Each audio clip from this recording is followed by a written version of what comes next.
Last year, Rally to Tally, the infamous budget cut protest, took place here on the state capitol building. And this time around, students, parents, teachers, and PTSA members wanted the chance for their voices to be heard one more time. Good morning, Florida!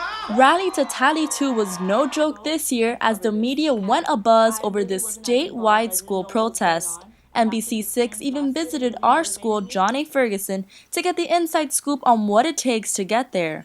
Ultimately, 15,000 letters were most definitely something they were not expecting to hear. Legislators have told us that they've received letters. They've also gotten calls. You're flooding their computers, which is the way to do it. But as if the tremendous amount of letters were not enough to captivate senators and representatives' time, the Miami-Dade County students were told that their letters could not be allowed inside the Capitol building. So students gathered up and began ripping out letters to deliver unsealed envelopes with heartwarming letters on why the government should not stop funding education. After the hectic and overwhelming letter opening session ended, students went off to deliver these messages. And for some, like sophomore Orlando Rodriguez, they experienced a not so welcoming visit.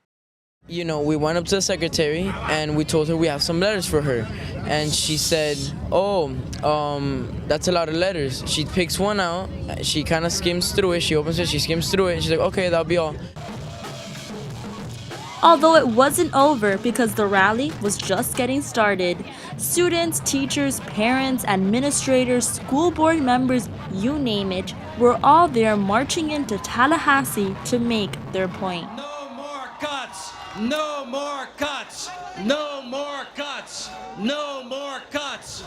At what point have we suspended respect for public education? At what point have we abdicated common sense in this state? In an age of race to the top in accountability, we are racing to the bottom in funding. No more cuts.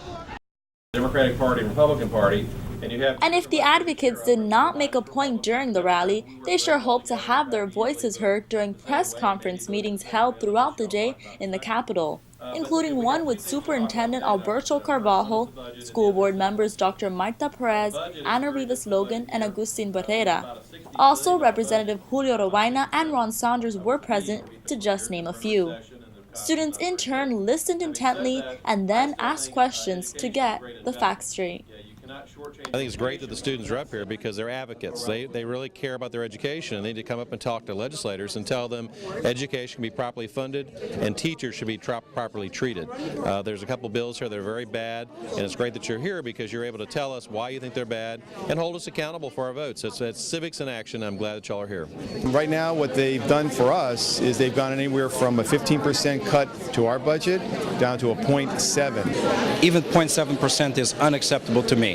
I want 0% cuts to public education. Anything other than that is just not going to be sitting very well with me or you, quite frankly. I think it brought just as much attention as it needed to because it showed just how much the community cared, how much the Florida community cared, and how big education is and how big it is in our lives. I was disappointed in the representatives that we spoke with. You know, they gave us answers we wanted to hear. Everybody kind of gave a different story, and I think when we go back and look at the numbers and we view what they've said, we can really point that out. But you said your 1, 2, 3 concerns were students, students, students, and the students are the Well, I didn't say the first one. I didn't say it's not my suffering. concern. I said the state of Florida does not decide how local school districts spend their money. We don't make those decisions on how many periods they want to have, how many programs, what programs they want to. We do not decide that. I'm a teacher who's eligible to go get a master's. Now I won't be compensated for that, any extra. In addition, I was going to work towards my national boards, and there's no reason to do that anymore. Other than my students, is there really a reason to stay in Florida anymore? From the letter writing campaign all the way to students debating with representatives, legislators, and senators, Rally to Tally 2 definitely served its purpose this year in making sure that students' voices were heard and that maybe it'll make a difference. Reporting here at the Capitol building for FBN News, I'm Melissa Adan.